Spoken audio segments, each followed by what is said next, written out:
Actually, the bride can't have children, and I've always been against the marriage, but my son insisted, so I had no choice. In the middle of the wedding reception, the mother-in-law, standing on the stage to deliver her speech, blurted out something shocking. She boldly declared my infertility in front of all the attendees.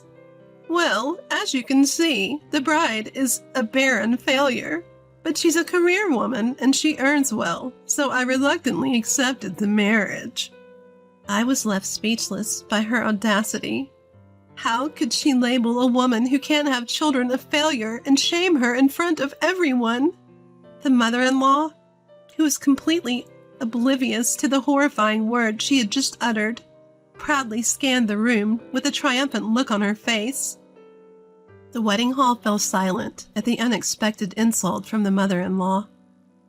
My name is Catherine. I am a 31-year-old office worker at a well-known company. I belong to the glamorous department of product development, where I'm responsible for planning new products. I've been involved in several hit products so far, and I find my job very fulfilling. Though I'm content with my work and happy, I have a secret I can't tell anyone. That is, I'm infertile.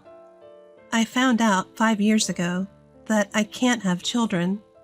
I remember feeling shocked and devastated at the time. I felt worthless, and I lost hope for the future. In fact, the boyfriend I was dating at the time ended up breaking up with me. Being overwhelmed by sadness and frustration, the only thing that could uplift me was my job. I worked so I wouldn't have time to dwell on unnecessary thoughts. Looking back, I think I was avoiding reality. But thanks to my hard work, a product I was deeply involved in became a big hit, and my evaluation at work improved. Since I couldn't have children, I thought I had no choice but to give up on marriage. I was convinced that contributing to society through work was the only path I had in life. But then, an unexpected encounter came my way. At a meeting for product development, I met a man my age from a client company. This man changed my fate. His name is David. He's the son of the president of the client company, and he's the head of the planning department. David and I exchanged contact information right away. Initially, we only communicated for work, but gradually our private exchanges increased. Eventually, we started dating, and it turned into a relationship. I thought I could never fall in love again, so meeting him felt like a miracle. David is a very kind and devoted man, and to such a man, I couldn't bring myself to reveal my secret. If David found out that I was infertile, he would surely leave me. I was scared at the thought. But I couldn't keep secrets from David, who treated me with sincerity. I didn't know what would happen, but I decided to be honest about my body. I made up my mind and told David that I was infertile. He'll leave me? I thought it was possible. Despite being resolved, I was anxious. But when I gathered the courage to talk, he started to cry after hearing it. He comforted me, saying, "It must have been tough. Thank you for telling me." His kindness made me cry, and I remembered it like it was yesterday. In the end, the breakup I feared did not come, and my relationship with David continued smoothly from that day. On our second anniversary, David celebrated at a restaurant. He opened a small case in front of me, revealing a ring, and then he spoke. "Catherine, I want you to marry me." It was an unexpected proposal. My heart pounded with joy, but I also felt a wave of anxiety. "David, are you sure about me?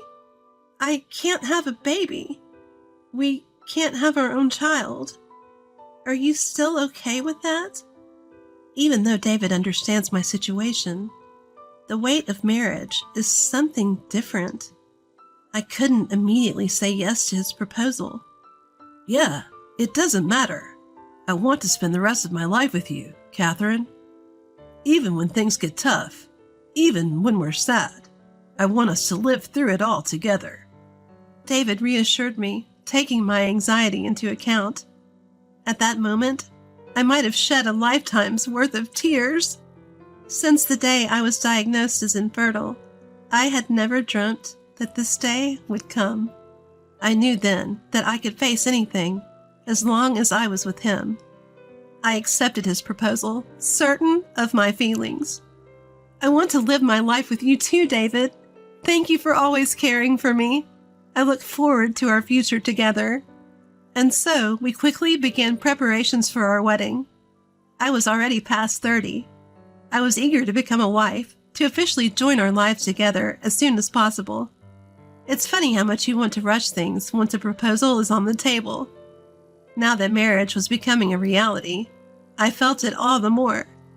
But before anything else, we had to meet David's parents. We had met them a few times before, but we really hadn't had a proper conversation. We set a date to meet and tell them about our engagement, but the news of our marriage did not go smoothly.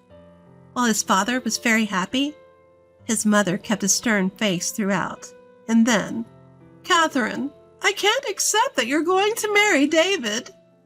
She expressed her opposition to our marriage. "Why?" Before I could speak, David questioned his mother. As she continued to glare at me, she explained her reason. "You can't have children, right?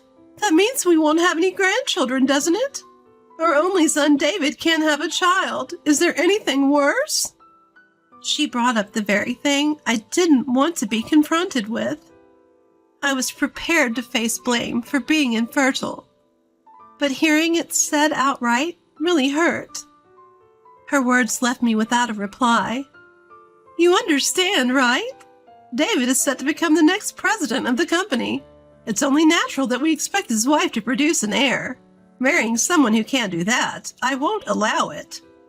She continued to deny our marriage in a forceful tone. I was fully aware that David was the future head of the company, and I understood that his parents would want him to have a child soon. But David proposed to me knowing all this. Not being able to have a child with David is painful for me too. Even though we chose to get married knowing all of this, her words were too harsh. "I'm the one who said it didn't matter." David jumped in, defending me against his mother. "Stop blaming Catherine. Don't trample over our decisions like this." David spoke up for me when I was lost for words. His dad was also angry at his mom, saying, "How can you say such a thing?"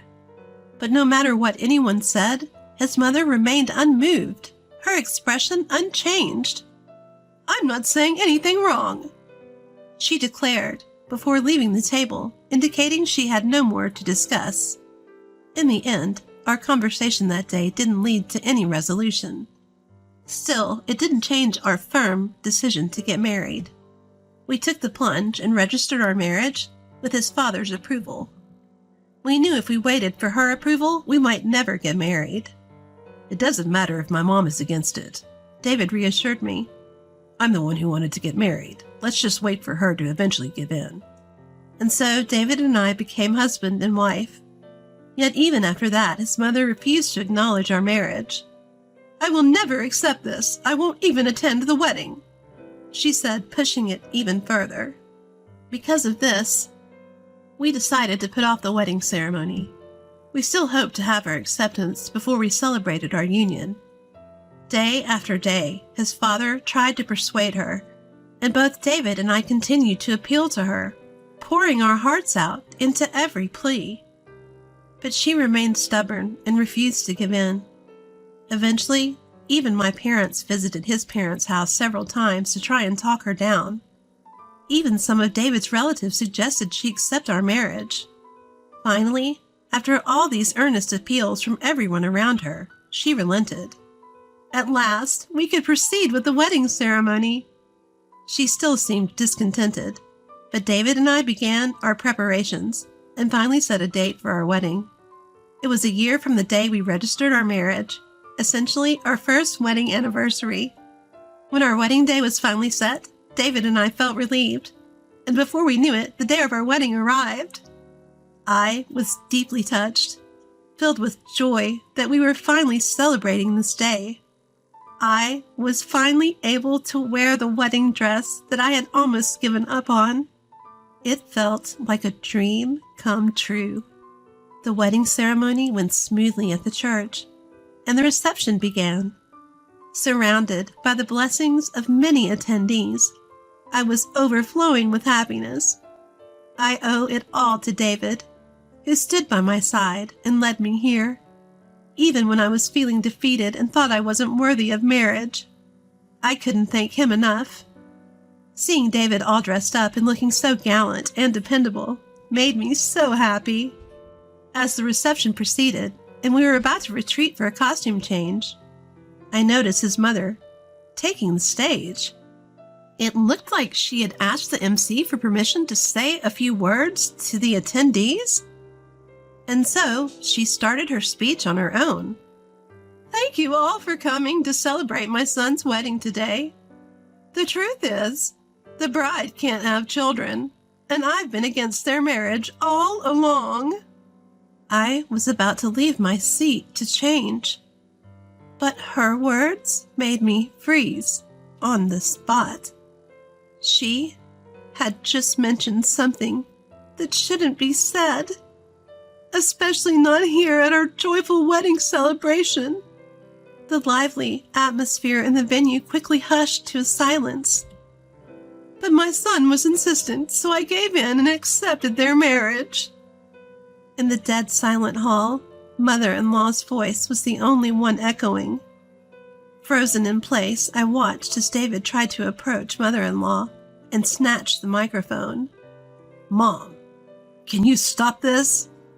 But David's attempts were smoothly evaded by mother-in-law, who wouldn't be stopped.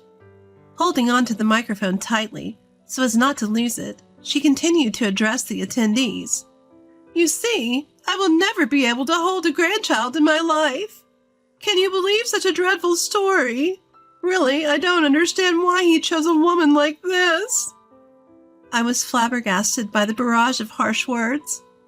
Beside me, David was struggling to contain his anger towards his mother's unhinged outburst. Then, mother-in-law dropped the bombshell. Well, as you can see, my daughter-in-law is a barren failure. But she's quite the career woman and makes good money, so I begrudgingly accepted their marriage.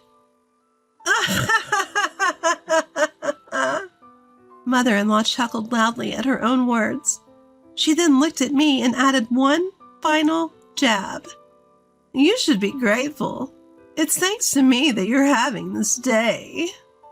With that, mother-in-law, appearing pleased, returned to her seat, having finished her utterly disgraceful speech. Had there ever been a more offensive speech? I was too stunned to even hear the voices around me. Urged by David and the venue staff, I was led out of the hall with my mind a blur. Once inside the dressing room, all the suppressed emotions came crashing in. Anger, sadness, the sense of loss from having our anticipated ceremony ruined. I was overwhelmed by my distaste for everything. I never wanted to see my mother-in-law's face again.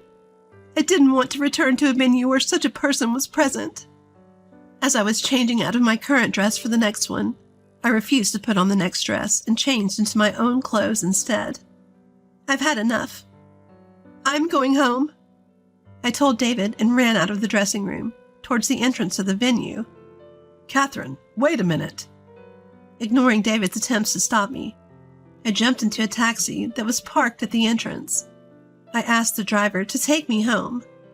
Having been humiliated by my mother-in-law in front of everyone at the reception, I couldn't contain my anger. I wanted to escape from there as quickly as possible. Our new home, where David and I had just started living, was a short 5-minute drive from the wedding venue.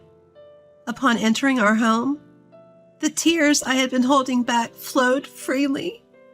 I never dreamed that I would be treated so cruelly in front of a crowd on my wedding day. My happiness from yesterday had instantly turned into the worst despair. It's not like I chose to be infertile.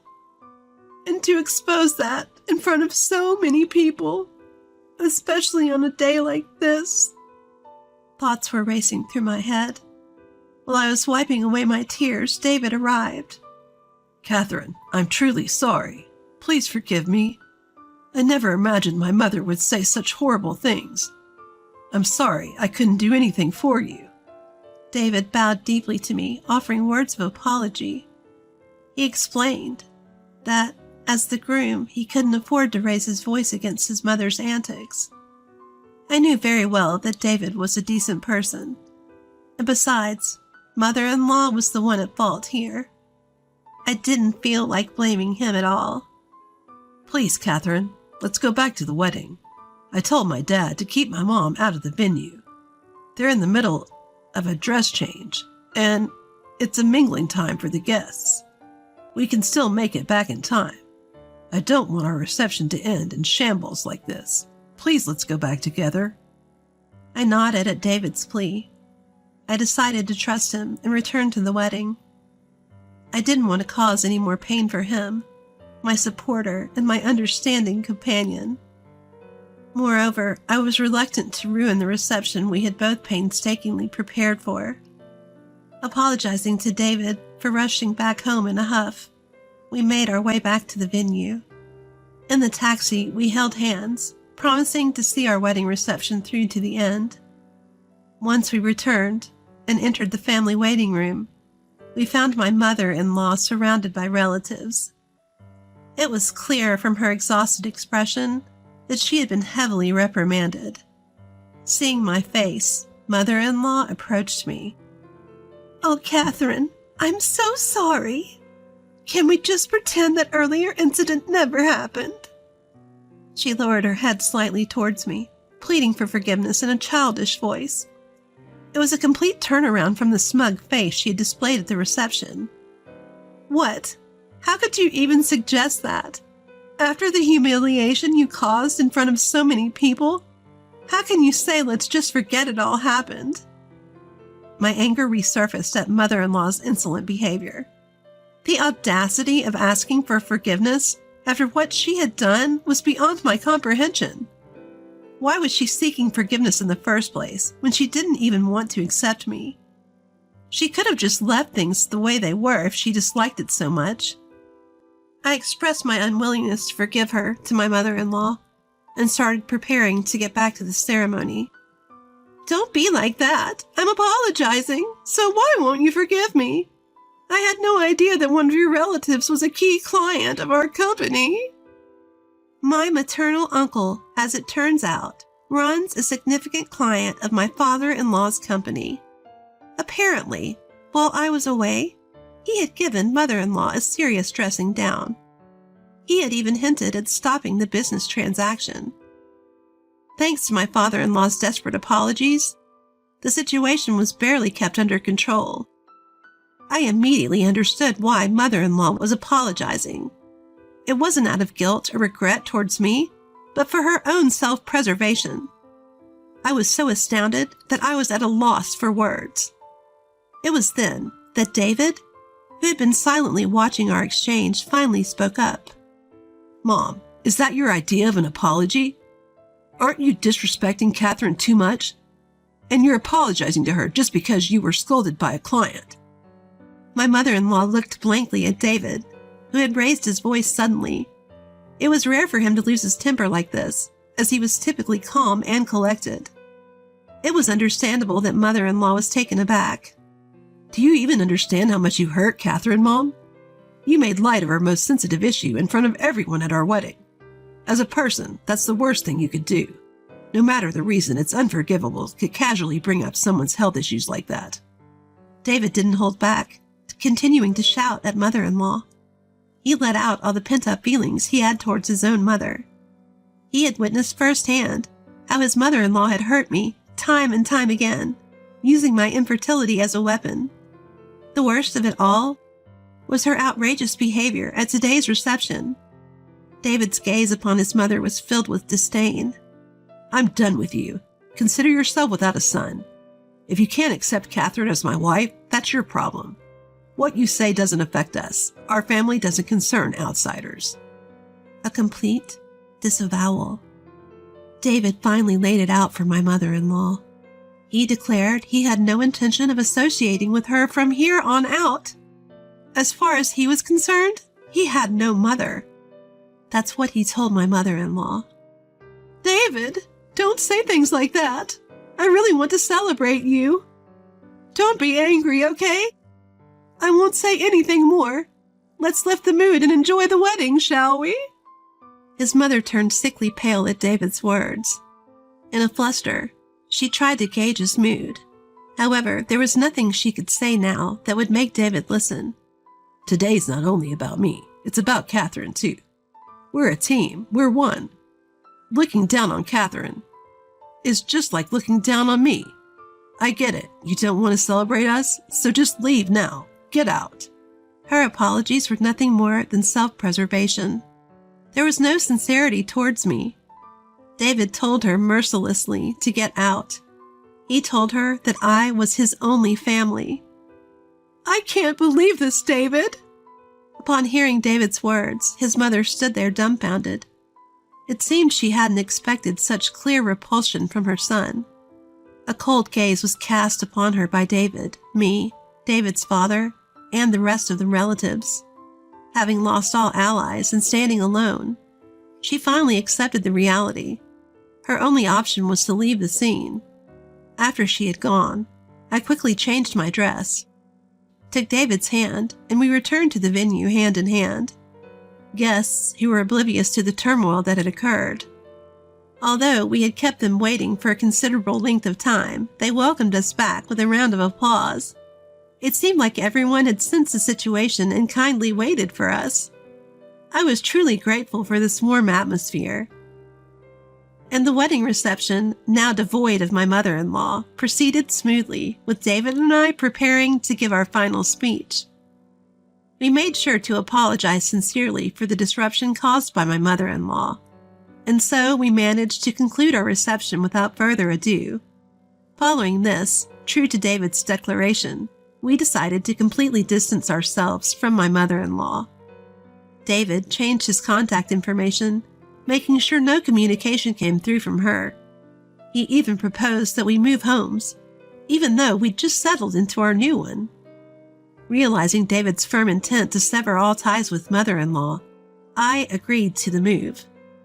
The moving expenses were covered by my father-in-law, citing the troubles caused by my mother-in-law, and we promptly relocated to our new home.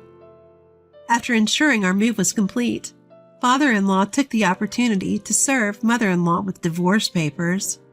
Father-in-law, too, had long harbored resentment towards mother-in-law's behavior towards me, and the incident at the wedding was the final straw. While a sincere apology ensured that our uncle, who was also a business associate, did not sever ties with us, he was completely fed up with my mother-in-law. Mother-in-law was expelled from her family home, forced to embark on a lonely new life.